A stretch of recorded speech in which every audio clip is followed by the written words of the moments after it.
18ನೇ ತಾರೀಕು ಒಂದು ಕಾನೂನನ್ನು ಮಾಡಿದ್ದಾರೆ ಕೇಂದ್ರ ಸರ್ಕಾರದವರು.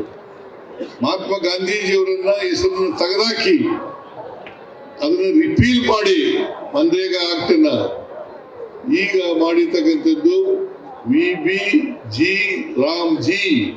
ಕಾಯ್ದೆಯಿಂದ ಮಾಡಿದ್ದಾರೆ. ಈಗ ಮಾಡಿರ್ತಕ್ಕಂಥ ಕಾನೂನು ರೀತಿಯ ಜನ ಏನು ಕೆಲಸ ಕೇಳ್ತಾರೆ ಆ ಕೆಲಸವನ್ನ ಕೊಡ್ಲಿಕ್ಕೆ ಸಾಧ್ಯ ಆಗಲ್ಲ. ಮತ್ತೆ ಬಡವರು, ಮಹಿಳೆಯರು, ದಲಿತರು, ಆಮೇಲೆ ಸಣ್ಣ ರೈತರು ಇವ್ರಿಗೆ ತೊಂದರೆ ಆಗ್ತಕ್ಕಂಥ ಕಾನೂನನ್ನ ಮಾಡಿದ್ದಾರೆ.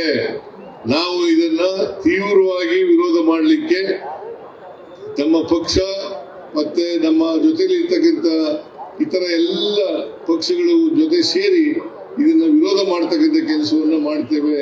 ನಮ್ಮ ಉದ್ದೇಶ ಈ ಕಾನೂನನ್ನ VBG ಕಾನೂನನ್ನ ರದ್ದು ಮಾಡಬೇಕು, ಮನ್ರೇಗಾ ಕಾನೂನನ್ನ ಮತ್ತೆ ಪುನರ್ಸ್ಥಾಪನೆ ಮಾಡಬೇಕು ಅಂತಕ್ಕಂಥದ್ದು ನಮ್ಮ ಉದ್ದೇಶ.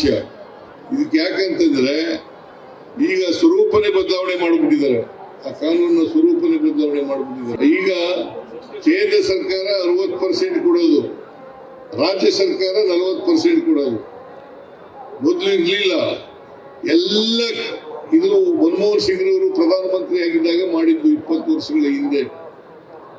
20 ವರ್ಷಗಳ ನಂತರ ನರೇಂದ್ರ ಮೋದಿಯವರು ಅದರ ಮಹಾತ್ಮ ಗಾಂಧೀಜಿಯವರ ಹೆಸರನ್ನು ತೆಗೆದಾಕಿ VBG ಕಾಯ್ದೆಯನ್ನು ಮಾಡಿದ್ದಾರೆ. ಇದನ್ನ ನೀವೆಲ್ಲರೂ ಕೂಡ ವಿರೋಧ ಮಾಡಬೇಕು. ಯಾಕಂತಂದ್ರೆ